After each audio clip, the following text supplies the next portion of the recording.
السلام عليكم ورحمة الله تعالى وبركاته.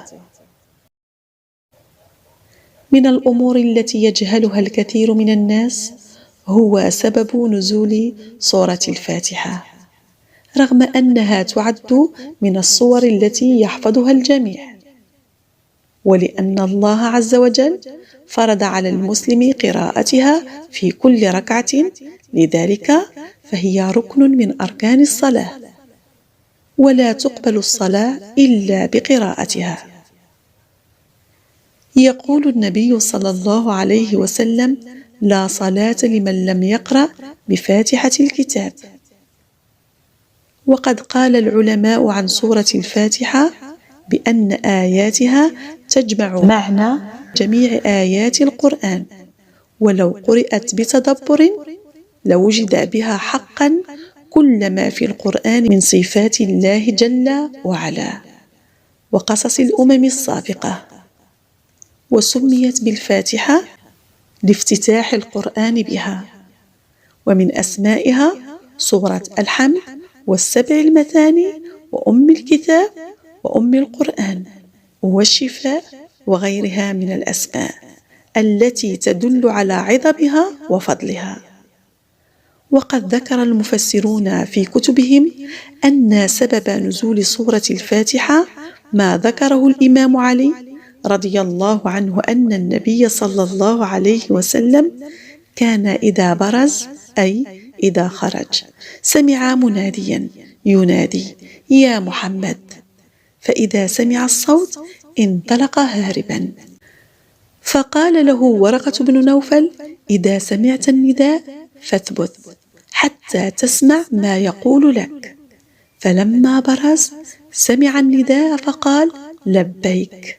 قال: قل أشهد أن لا إله إلا الله وأشهد أن محمدا رسول الله، ثم قل الحمد لله رب العالمين الرحمن الرحيم ملك يوم الدين، حتى فرغ من فاتحة الكتاب. ومن فضائل سورة الفاتحة أنه عند نزولها فتح باب في السماء لم يفتح قط إلا في هذا اليوم، كما نزل بهذه السورة ملك لم ينزل إلى الأرض قط.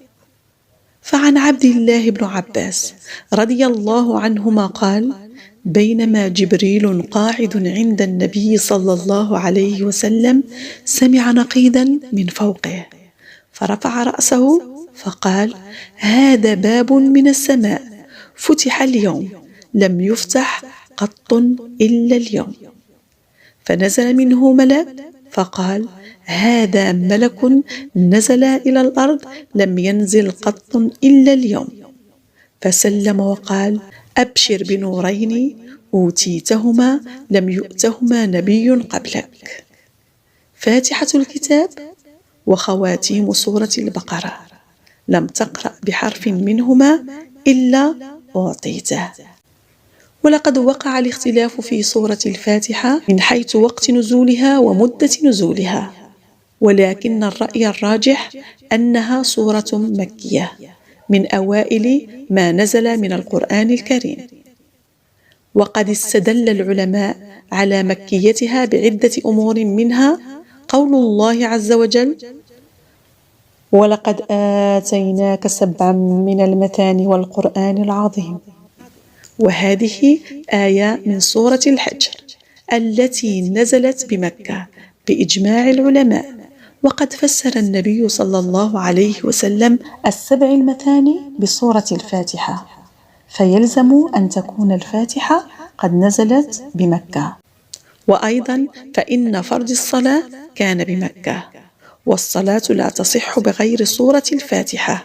قال الإمام القرطبي: ولا خلاف أن فرض الصلاة كان بمكة، وما حفظ أنه كان في الإسلام قط صلاة بغير الفاتحة. يدل على ذلك قول النبي صلى الله عليه وسلم: لا صلاة إلا بفاتحة الكتاب. ومما يدل على فضل سورة الفاتحة قول النبي صلى الله عليه وسلم لأحد أصحابه: لأعلمنك سورة هي أعظم سورة في القرآن قبل أن تخرج من المسجد. ثم أخذ بيدي، فلما أراد أن يخرج قلت له: ألم تقل لأعلمنك سورة هي أعظم سورة في القرآن؟ قال صلى الله عليه وسلم: الحمد لله رب العالمين، هي السبع المثاني والقرآن العظيم الذي أوتيته. دمتم في رعاية الله وحفظه، والسلام عليكم ورحمة الله تعالى وبركاته.